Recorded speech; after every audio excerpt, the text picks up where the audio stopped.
Hérétique est un podcast politique mêlant entretien et débat.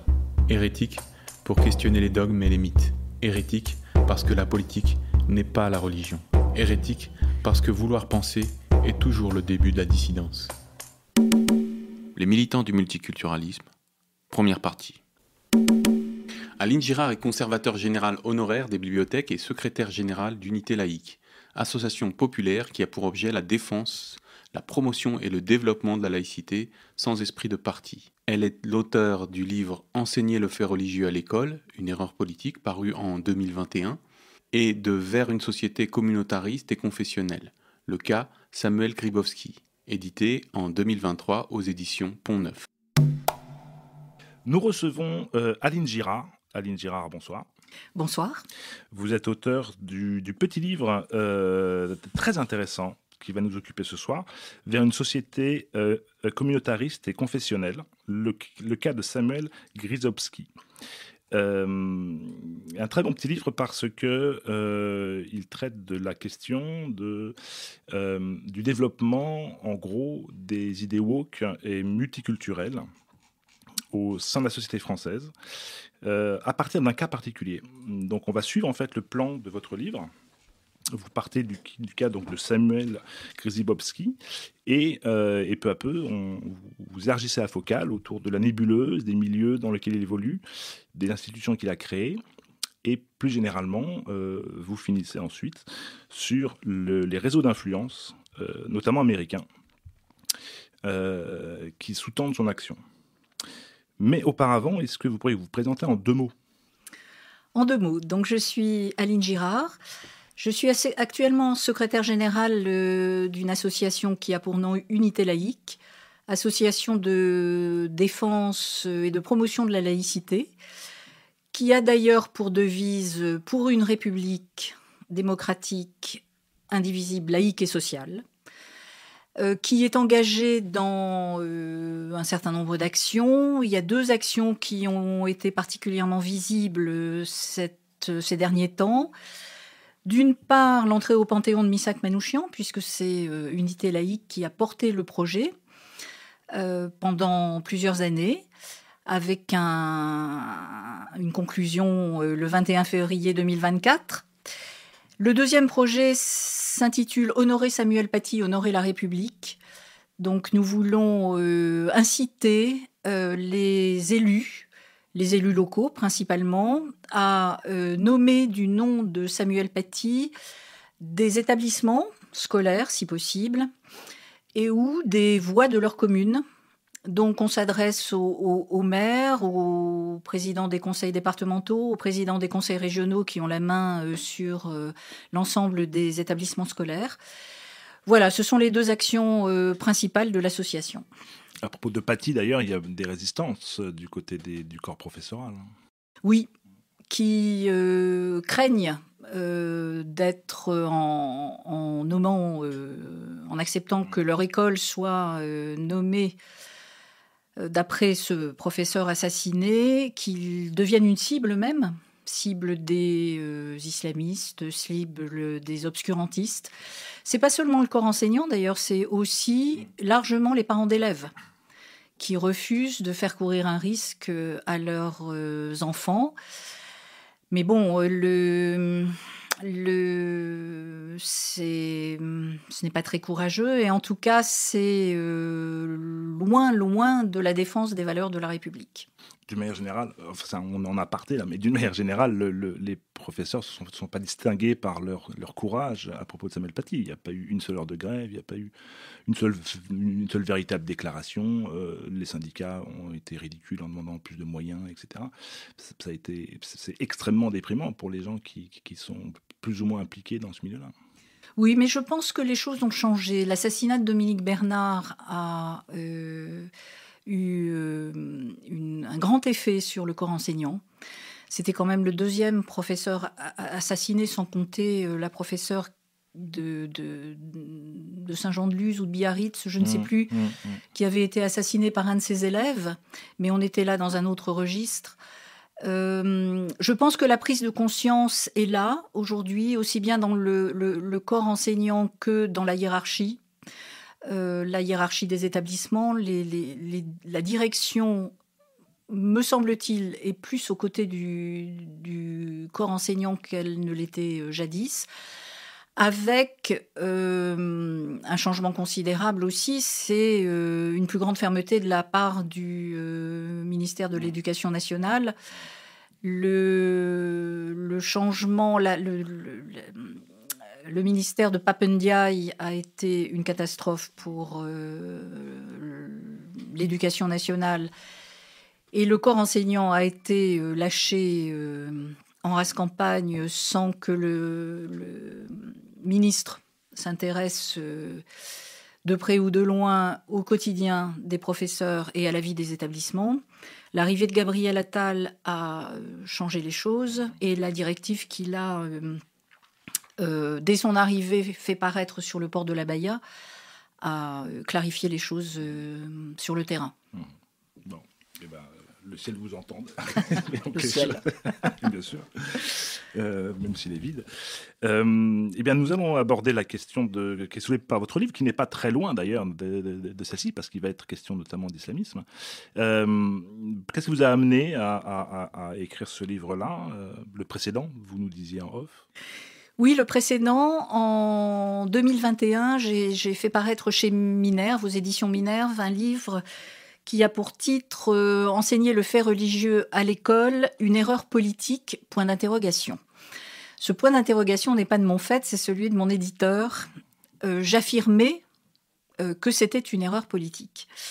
Donc je me suis intéressée à l'enseignement du fait religieux, qui a fait son entrée dans l'école au début des années 2000, à la suite d'un rapport rédigé par Régis Debray, Enseigner le fait religieux à l'école publique, un rapport qui a eu une grande influence dès sa parution, qui a permis que l'enseignement du fait religieux entre concrètement dans les programmes, alors que, on le sait, les programmes des collèges et des lycées intégraient antérieurement le fait religieux ou l'histoire des religions en tant que fait de civilisation.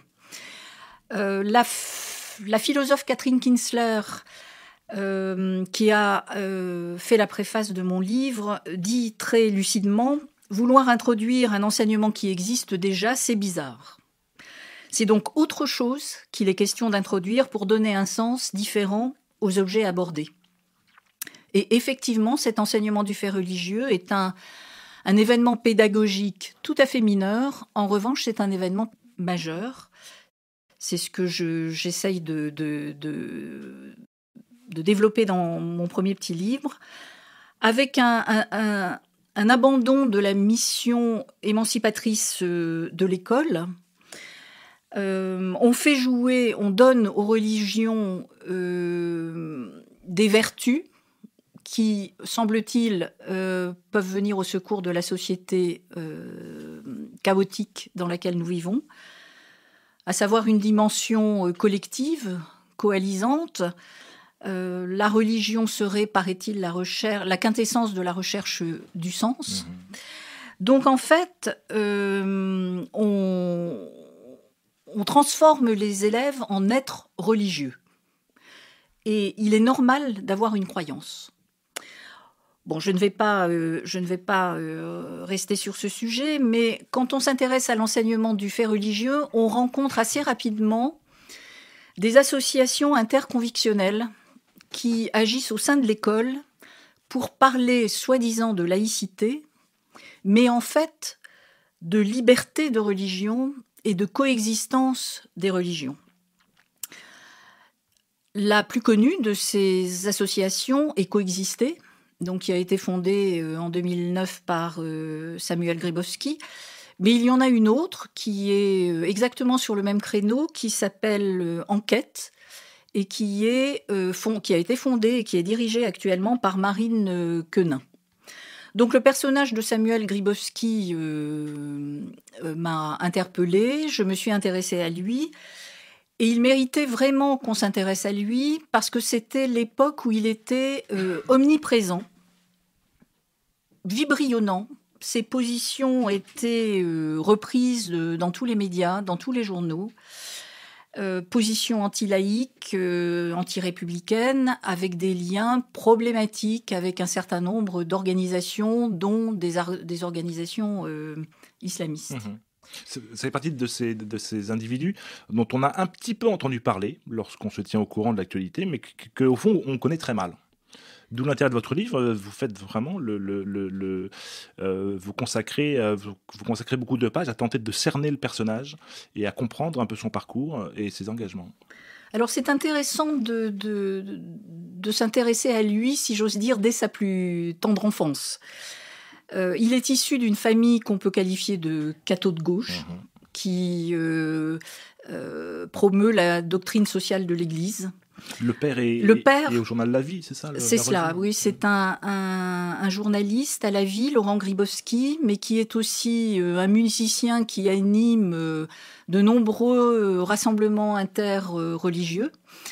Dans mon livre, je l'avais surnommé le musicien prêcheur. Grybowski fait une scolarité tout à fait banale, mais dans l'enseignement privé confessionnel.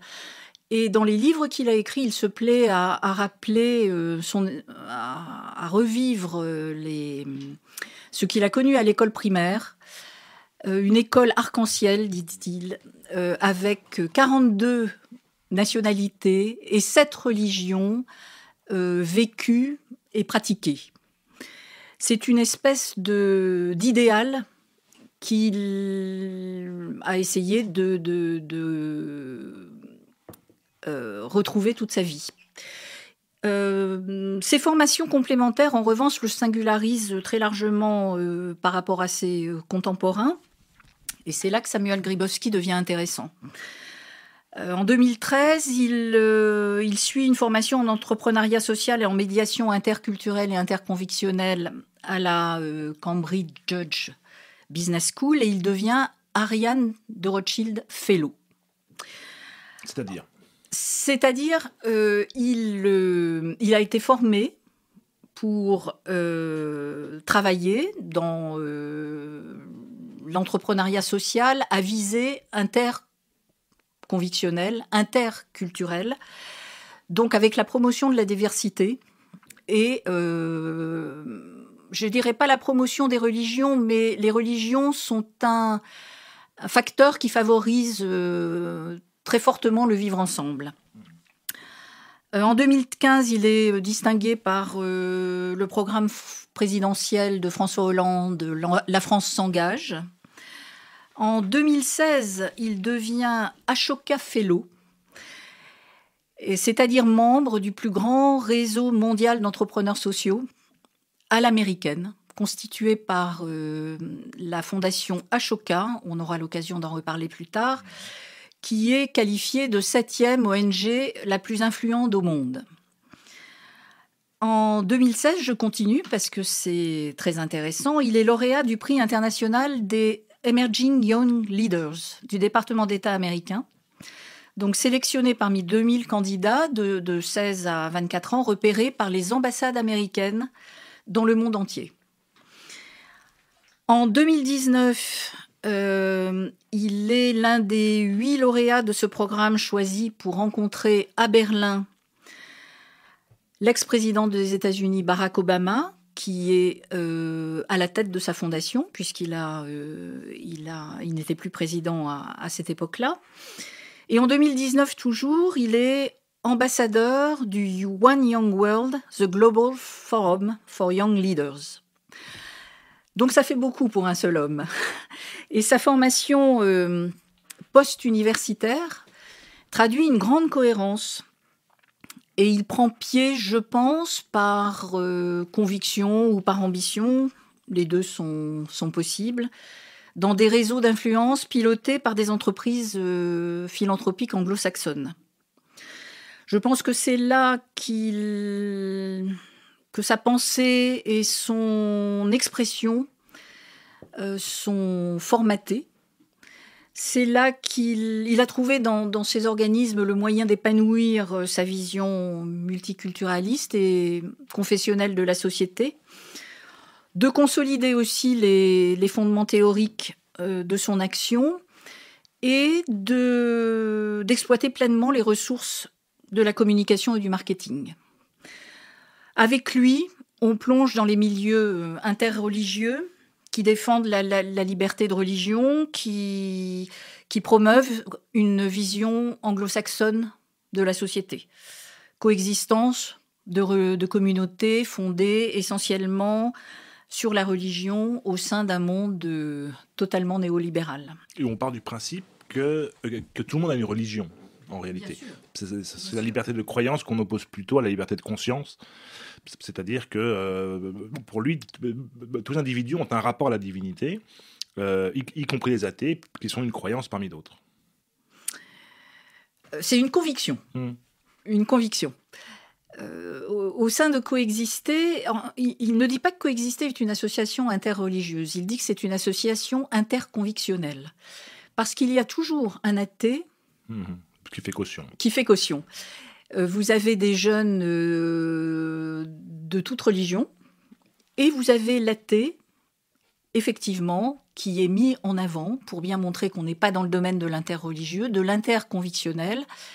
Et c'est ce qui lui permet de faire croire qu'il défend une certaine forme de laïcité inclusive, multiculturelle, etc. Mais Samuel Grybowski est un homme de foi, c'est un croyant, donc il voit le monde à travers sa foi. Ensuite, il fait son entrée dans le monde du social business, où il s'est ancré après avoir quitté Coexister. Et plus tard, il fera son entrée en politique avec, en 2021-2022, d'abord avec la Rencontre des Justices, puis avec la primaire populaire. Donc il fait un pas de côté par rapport à ses engagements interreligieux.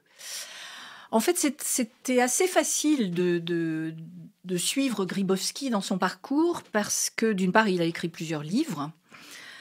Par exemple, le Manifeste pour une coexistence active en 2015, Tous les chemins mènent à l'autre, La fraternité radicale en 2018.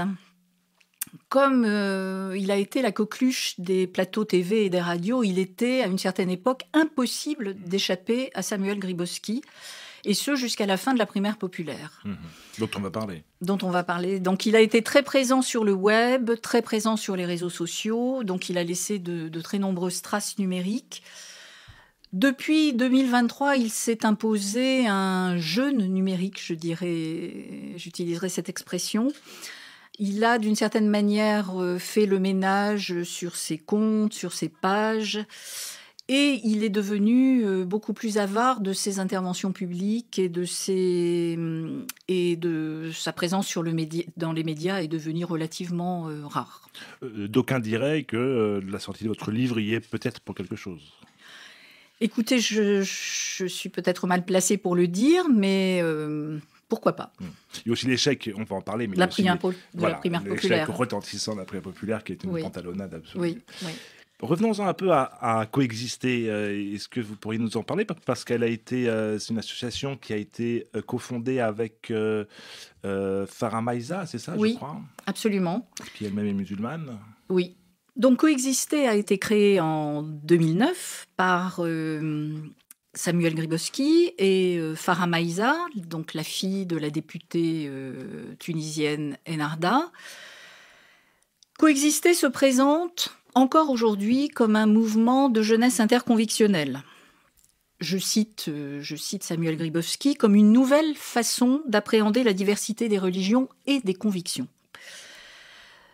Selon lui, son organisation permet à des jeunes de convictions différentes de dialoguer, puis d'entreprendre ensemble des actions de solidarité.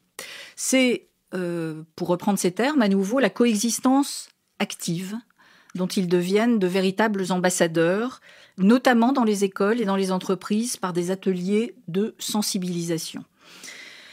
Il s'était initié, je crois, ce que vous décrivez dans votre livre, il s'était initié à cette histoire d'interconvictionnalité, en quelque sorte, par une campagne de don du sang interreligieux, je crois.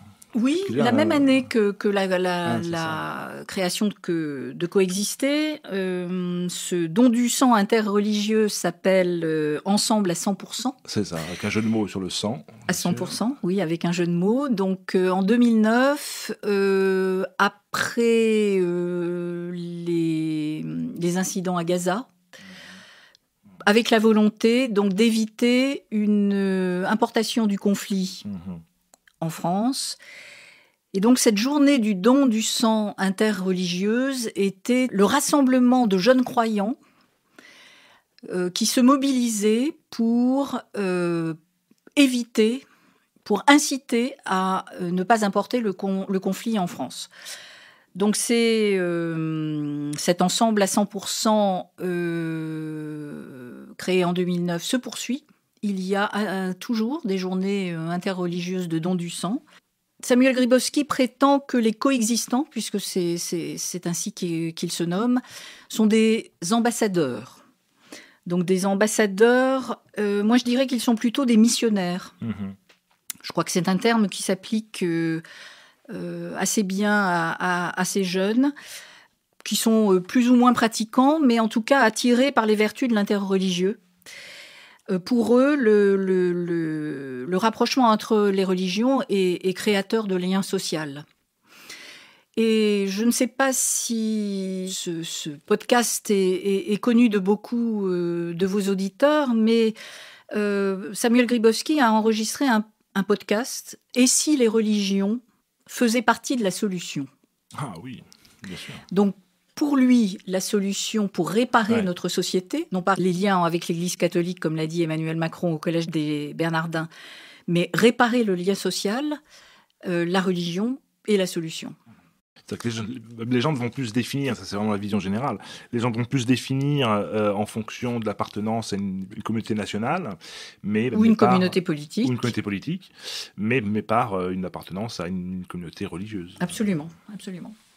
Coexister, donc, depuis sa création, a été le chouchou des médias, hein, et en particulier a été le chouchou également de l'Observatoire de la laïcité. Coexister est bardé de prix, cumule les partenariats, cumule les soutiens, et c'est un puissant réseau d'influence nationale. Aujourd'hui, il y a 45 groupes locaux, 2300 coexistants.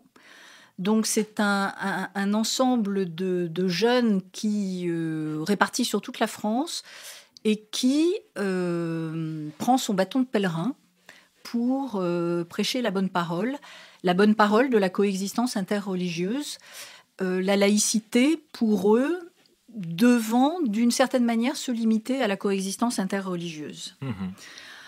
En dehors de la France, Coexister se structure en une fédération Coexister Europe, dont Samuel Grybowski a été le président jusqu'en 2021, et qui s'appuie sur le réseau mondial de la United Religions Initiative. Alors, quelle va être l'action concrète de Coexister ? Ils interviennent dans les établissements scolaires, c'est ça ? Oui, ils interviennent dans les établissements scolaires. Alors, Coexister a eu des périodes plus difficiles que d'autres, puisque à 2 reprises, l'Éducation nationale lui a refusé l'agrément, donc l'autorisation d'intervenir en tant qu'organisme agréé dans l'Éducation nationale, car l'État estimait que la laïcité n'était abordée que sous le prisme de la religion. Le refus d'agrément, donc, qui date de 2020, a été annulé par le tribunal administratif de Paris en mai 2023. Mais l'État a fait appel de cette décision, donc l'affaire n'est pas close. D'accord. Pour l'instant, Coexister est agréé. Donc ils interviennent dans les établissements scolaires à la demande des enseignants, avec bien évidemment la validation de la direction de l'établissement.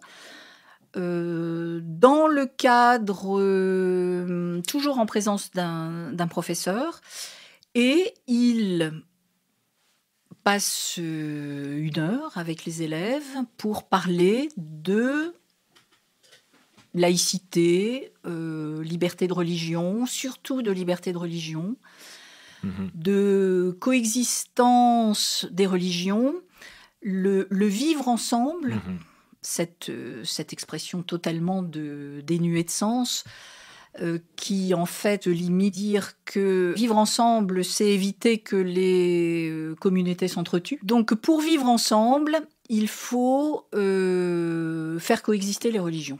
Parce que effectivement, on est là dans une assemblée de croyants au sein de Coexister. Et ils font passer ce message auprès des élèves qui sont d'une certaine manière pris en otage de leur appartenance religieuse.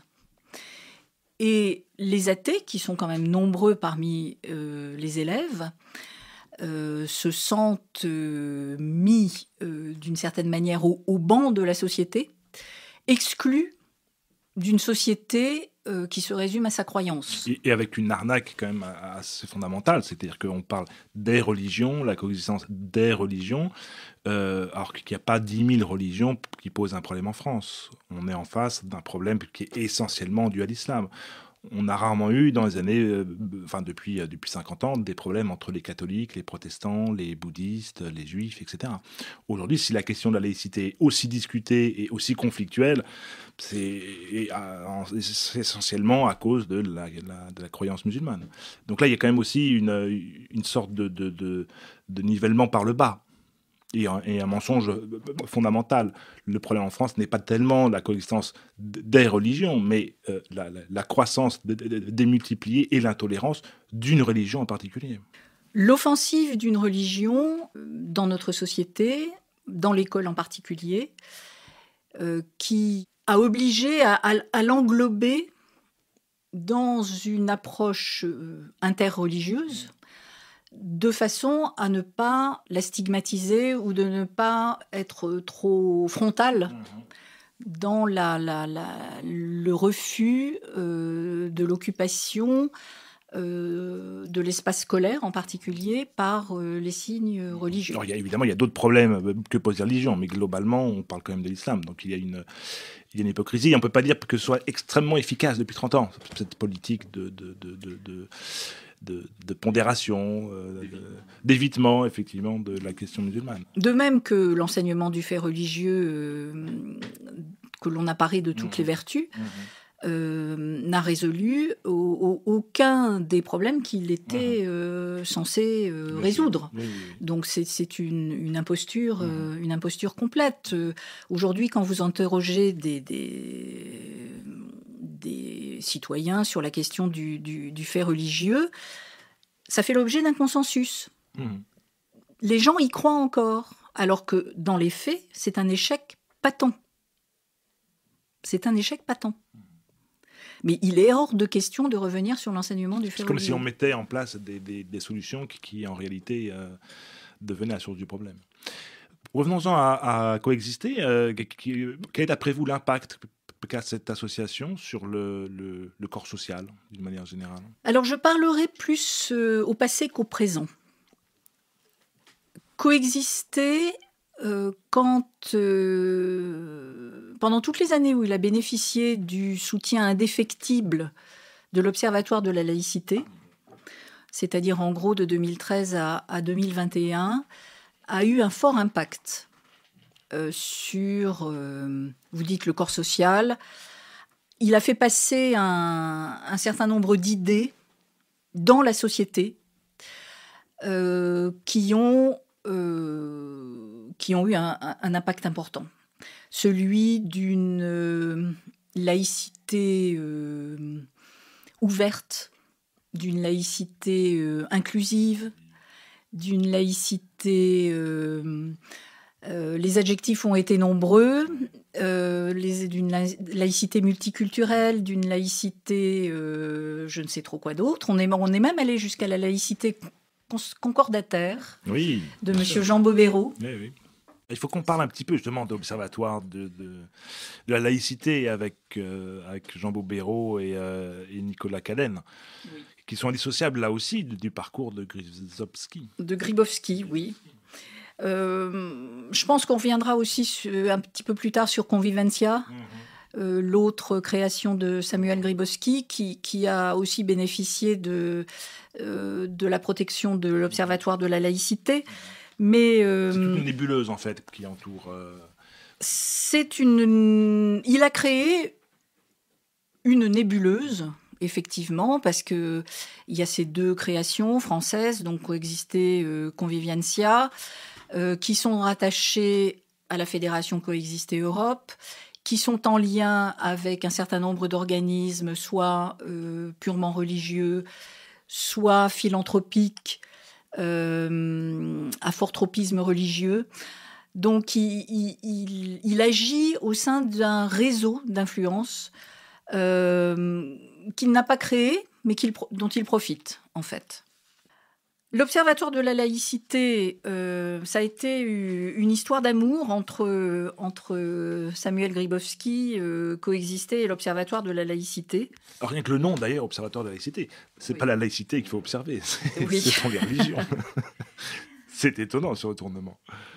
Donc, l'Observatoire de la laïcité, c'est Jean-Louis Bianco, c'est Nicolas Cadenne, qui ont fait de Coexister et de Grybowski un porte-parole de la laïcité multiconfessionnelle, hein, et un acteur absolument incontournable de la gestion des faits religieux dans notre pays. Coexister a été récompensé par l'Observatoire de la laïcité en 2016 au nom de... C'est Coexister qui a été récompensé, et en 2019, c'est Convivencia. Et d'une certaine manière, Grybowski a rendu la politesse à Jean-Louis Bianco, puisqu'il a dit que depuis 2013, un observatoire national présidé par Jean-Louis Bianco redonne ses lettres de noblesse à la laïcité. Alors que le but, là aussi, de l'Observatoire de la laïcité est de faire rentrer dans les mœurs une laïcité de type inclusive, multiculturelle, oui, sur le même principe, en gros, que Coexister. En fait, le trio qui était composé de Grybowski, de Cadenne et de Bianco a fonctionné à merveille sur des bases partagées, avec des convictions partagées. Ces convictions sont la laïcité sans adjectif, qu'ils se plaisent à appeler le laïcisme. Cette laïcité opprime, discrimine, divise la société. Et les principales victimes de cette laïcité de contrainte et de contrôle sont les musulmans qu'elle stigmatise.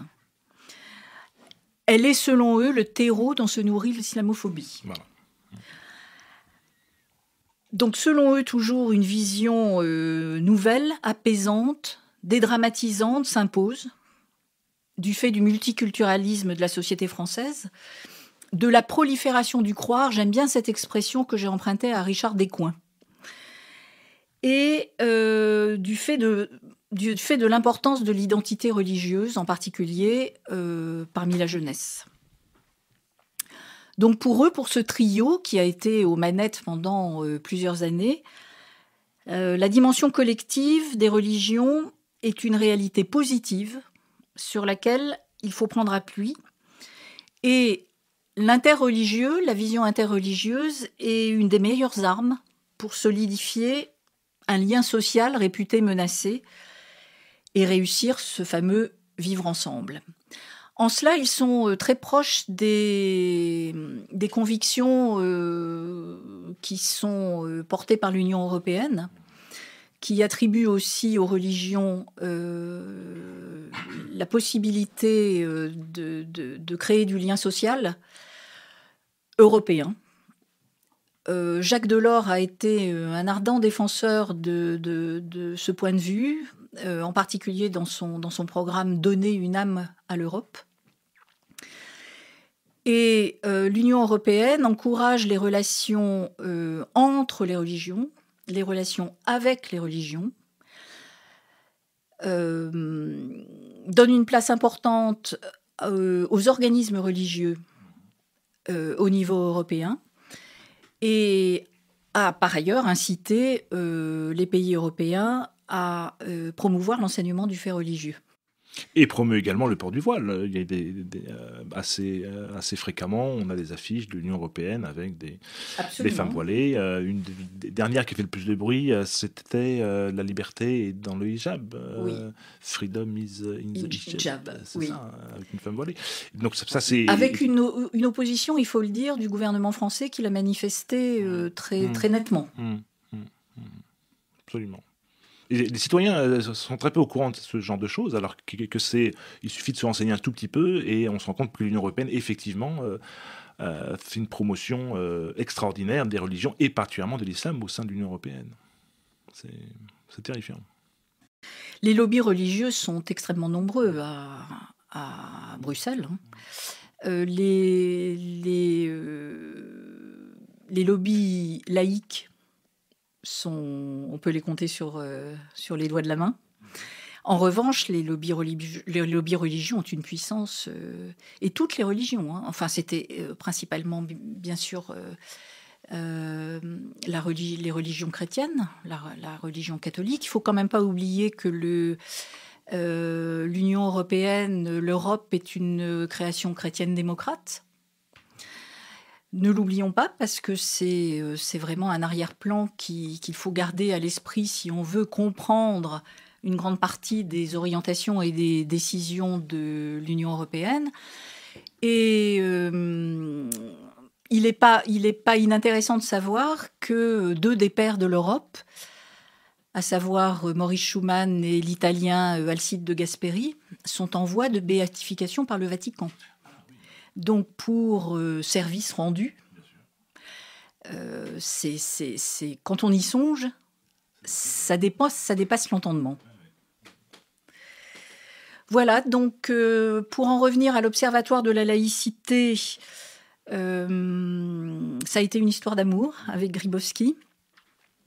L'Observatoire de la laïcité qui a affirmé que la France n'avait pas de problème avec sa laïcité. Il a pourtant été, comme vous le savez, au centre de très vives polémiques, du fait de sa vision de la laïcité, d'avis qu'il a donnés et de prise de position publique contestable. Il faut se rappeler l'appel « Nous sommes unis » en 2015, après Charlie. Appel signé également par Samuel Grybowski, qui demandait avec insistance que l'on ne fasse pas d'amalgame et que l'on ne stigmatise pas les musulmans, donc quelques jours seulement après l'attentat de Charlie. Voilà, donc cet organisme, l'Observatoire, occupait une position stratégique quand même, puisque c'était un organisme qui dépendait directement du Premier ministre. Et il a, hélas, beaucoup agi pour affaiblir le principe de laïcité et pour créer la confusion dans les esprits, au sein des administrations aussi, et au sein des collectivités. C'est un des fossoyeurs de la laïcité, l'Observatoire de la laïcité. Il a finalement été dissous en 2021. En 2021, au profit de la Vigie de la laïcité, c'est ça, mais qui est beaucoup plus... Pas au profit d'eux, parce que la Vigie de la laïcité est une association, donc ce n'est pas un organisme public, qui a été créé par les mêmes. En fait, on retrouve dans la Vigie de la laïcité une partie de ceux... Bien sûr, Bianco Cadenne, mais une partie de ceux qui étaient dans le conseil scientifique de l'Observatoire de la laïcité. On retrouve Jean Bobéro, on retrouve Valentine Zuber, on retrouve les bobéristes, en gros. Jean Bobéro étant à l'origine du courant qui a alimenté les convictions de la plupart des anti-laïcs en France. Et qui a porte ouverte à l'Éducation nationale. Ces livres sont des références... Dans toutes les bibliographies. C'est ça, de tous les professeurs. De toutes les bibliographies. C'est le spécialiste de la laïcité. C'est lui qui a fondé la sociologie de la laïcité. Il a créé la chaire Histoire et Sociologie de la laïcité à l'École pratique des hautes études. Il a créé aussi le groupe Société, Religion, Laïcité, dont il a présidé jusqu'en 2001. Il a créé aussi l'Institut européen, IESR, Institut européen en sciences des religions, qui est devenu aujourd'hui l'Institut des religions et de la laïcité. Et c'est cet institut qui a été créé à la suite du rapport Debré pour mettre en œuvre l'enseignement du fait religieux. Et si vous avez été un petit peu attentif, laïcité n'existe jamais tout seul, c'est toujours associé à religion. Comme si la laïcité était dépendante des religions. Il fallait équilibrer. Il faut équilibrer, oui.